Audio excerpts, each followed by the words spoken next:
시청자 여러분 안녕하십니까?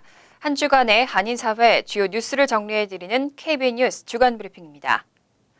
불법 체류자들에게도 운전면허증 발급을 허용하는 그린라이트 법안이 뉴욕주 하원에서 통과됐습니다. 주지사가 서명 의사를 밝혔지만 법안에 반대하는 주민들이 많은 만큼 주 상원의 표결 여부가 주목되고 있습니다. 뉴욕주 하원은 어제 그린라이트 뉴욕 법안을 본회의 표결에 붙여 찬성 86표, 반대 50표로 가결시켰습니다. 이번 법안은 소셜 시큐리티 카드 등 연방 기준에 맞는 신분증이 아니어도 비상업 운전면허를 신청할 수 있도록 하는 법안으로 운전면허 신청서와 함께 소셜 시큐리티 번호를 받지 않았다는 진술서를 서명해 제출하면 운전면허를 발급해 주도록 하고 있습니다. 주 하원으로부터 법안을 넘겨받은 주 상원은 올해 회기가 끝나는 오는 19일 이전에 표결을 시도할 예정입니다. 뉴욕주 의회는 이번 법안이 주 상원을 통과해 쿠오모 주지사의 서명을 거쳐 입법화될 경우 뉴욕시 6만 4천 명을 포함한 모두 26만 5천 명이 혜택을 받을 수 있을 것으로 추산하고 운전면허 신청 비용 2,600만 달러를 비롯해 연 5,700만 달러의 뉴욕 주정부의 추가 세수가 늘어날 것으로 전망했습니다. 앤드루 쿠오모 뉴욕 주지사는 주의회를 통과하면 서명하겠다는 의사를 밝힌 바 있어 그린라이트 뉴욕 법안의 입법화 여부는 주 상원 표결에 달려 있는데 업스테이트 뉴욕 지역과 롱아일랜드 등을 지역구로 하는 상당수 의원들은 이번 법안에 반대하는 주민들을 의식하고 있어 통과 여부는 불투명한 상황입니다.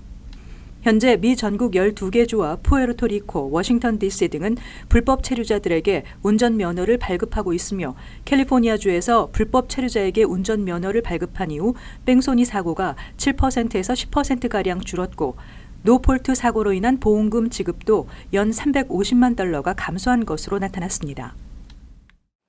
사회보장국이 메디케어 어드밴티지 가입자들 25만 명에 대한 프리미엄 공제를 최대 5개월 동안 누락한 것으로 확인됐습니다. 최악의 경우에는 플랜이 취소될 수도 있다는 우려가 나오고 있습니다. 사회보장국이 월 최대 200달러에서 300달러에 달하는 메디케어 프리미엄 공제를 하지 않아 공제가 누락된 시니어들은 빠르면 다음 달 5개월분의 프리미엄 고지서를 받게 될 예정입니다. 메디케어 프리미엄 공제는 통상 메디케어 가입 시니어들에게 지급되는 소셜연금에서 공제하는 것으로 처방약 플랜을 포함하면 월 최대 300달러에 달합니다.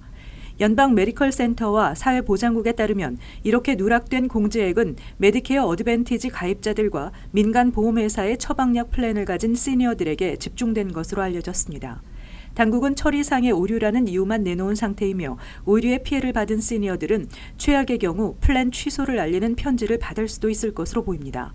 이에 따라 어드밴티지 플랜 제공 보험사들도 확인 작업에 들어갔는데 유나이티드 헬스케어와 에트나 측은 영향을 받은 가입자가 없다고 밝혔습니다. 휴메나는 가입자 중 3만 3천여 명이 영향을 받은 것으로 파악됐다고 발표했습니다. 당국은 시니어들에게 집으로 배달되는 고지서를 버리지 말고 해당 보험사나 사회보장국으로 연락해 문제를 해결할 것을 당부했습니다. 뉴욕주 상하원이 렌트 규제 개혁법에 대해 합의했습니다. 세입자를 위한 렌트 인상 규제가 더 강화될 것으로 전망됩니다.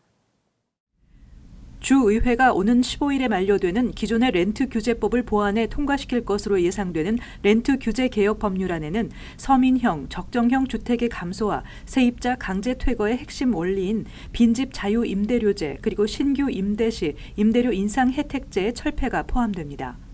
그럼 민권센터와 세입자 권익옹호 단체들은 현재 주의회에 계류 중인 9개의 렌트 규제 개혁안들의 통과를 촉구해 왔습니다. 주의회에서는 이번에 그중에 7종류를 통과시킬 예정입니다. 이것은 일단 저희 민권센터와 여러 세입자 권익옹호 단체들 그리고 함께 힘을 합친 뉴욕주 주민들의 큰 승리입니다.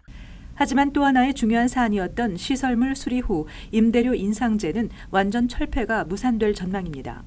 임대회사가 소유 아파트의 주거 상태를 제대로 유지하도록 하려면 공사비를 보존해주는 정책이 필요하다는 입장입니다. 세입자 권익옹호단체들이 강력히 통과를 요구했던 합당한 이유 퇴거 법안도 이번 회기에서는 통과되기 힘들 것으로 보여집니다. 뉴욕주의 전면적인 렌트 안정화 정책의 도입을 요구하며 렌트 규제법 개혁안 통과 캠페인을 펼쳐온 민권센터와 세입자 권익옹호단체들은 주의회의 합의를 일단 환영하면서도 주정부와 주의회는 임대료 폭등과 세입자 강제 퇴거를 종식시킬 항구적인 방안을 마련해야 한다고 지적했습니다. 지난해 8월부터 중단됐던 전문직 취업비자 급행 서비스가 다음 주부터 다시 재개됩니다. 1,410달러의 수수료를 지불하면 근무일 기준 15일 내에는 심사 결과를 알 수 있습니다. 2019-2020 회계년도 H-1B 신청자 중 신분 변경 신청에 대한 급행 서비스가 지난달 20일부터 실시된 데 이어 오는 10일부터 H-1B 신청자와 보충 서류 요청 신청자들에게도 급행 서비스를 제공한다고 이민서비스국이 밝혔습니다. 이에 따라 H-1B 신청자들은 1,410달러의 수수료를 지불하면 근무일 기준 15일 내에 심사 결과를 받을 수 있게 됩니다. 이민국은 10일부터 24일까지는 신분 변경 신청을 제외한 모든 급행 서비스를 통한 심사 결과 통보를 선불 우편이 아닌 일반 우편을 통해 보낸다는 계획입니다. 이민국은 선불 우편은 일일이 작업을 해야 하기 때문에 시간이 오래 걸리는 반면 일반 우편은 자동으로 발송되기 때문에 작업 시간을 줄일 수 있을 것으로 밝혔습니다. 외국 국적을 취득한 후에는 반드시 국적 상실 신고를 해야 하는데요. 처벌 규정이 없고 일일이 파악하기가 어려워서 편법으로 복수 국적을 유지하는 사례가 많은 것으로 조사됐습니다. 외교부가 악용 사례에 대한 처벌을 강화하겠다고 밝혔습니다. 한국 외교부는 국적 상실 신고를 하지 않아 불이익을 받는 사례들이 적지 않고 악용 시 처벌을 강화할 예정이라며 시민권 취득 시 반드시 국적 상실 신고를 할 것을 강력히 권고했습니다. 한국 법무부와 미국 국무부의 자료를 비교한 결과 2005년 이후 미국 시민권 취득자와 시민권 취득 후 국적 상실 신고자 수에 82,754명의 차이가 있는 것으로 나타났습니다. 한국 국적법 15조와 16조에는 외국 국적을 취득한 자는 대한민국 국적을 상실한다고 규정하고 대한민국 국적을 상실한 자는 법무부 장관에게 국적 상실 신고를 해야 한다고 명시하고 있습니다. 그러나 국적 상실은 시민권 취득자의 잦은 신고에 의존하고 있으며 이를 어길 경우에 대한 처벌 조항도 없는 상황입니다. 외교부 담당자는 국적 상실 신고를 하지 않으면 계속 병역 자원으로 관리되고 한국 여행 시 국외 여행 허가서를 받지 않았다는 이유로 출국 정지를 당하는 등의 불이익을 당할 수도 있으며 정부기관 취직 시 신원조회에서 국적 정리가 제대로 안 돼 있을 경우 불이익을 당할 수 있다고 밝혔습니다. 한국 외교부는 주민등록이 살아있는 상황을 이용해 한국 건강보험 혜택을 받는 등 국적 상실 신고 미이행을 악용하는 경우에 대한 처벌을 강화할 전망이라고 밝혔습니다. 한국 국적법 개정으로 선천적 복수 국적자의 한국 국적 이탈 신고 건수가 급증해 왔는데요. 올해는 지난해 10분의 1 수준으로 급감할 것으로 예상되고 있습니다. 한국 법무부에 따르면 선천적 복수 국적 이탈 신고는 2015년 934명에서 이후 비슷한 수준을 유지하다 지난 2018년 6,986명까지 치솟았는데 올 들어 예년 수준을 회복했습니다. 올 1월부터 4월까지 국적 이탈 신고는 총 543명에 그쳤습니다. 지난해 같은 기간 5,695건과 비교해 10분의 1 수준을 보이고 있습니다. 한국 국적 상실과 국적 이탈 총 신고 건수도 6,803건으로 지난해 같은 기간 12,647건에 비해 47%나 감소했습니다. 지난해 국적 이탈이 급증한 원인은 법무부가 2018년 5월 선천적 복수 국적자가 병역 의무를 이행하지 않거나 한국 국적을 이탈한 시민권자의 경우는 재외동포 비자 발급이 만 40세까지 제한하는 재외동포 출입국과 법적 지위에 관한 법률 개정을 시행했기 때문입니다. 한국 국적법에 따라 한인 2세는 출생 당시 부모 중 한 명이라도 한국 국적자면 자동으로 선천적 복수 국적자가 됩니다. 선천적 복수 국적 남성은 출생 직후부터 18세가 되는 해 3월 31일까지 재외 공간에서 국적 이탈을 할 수 있습니다.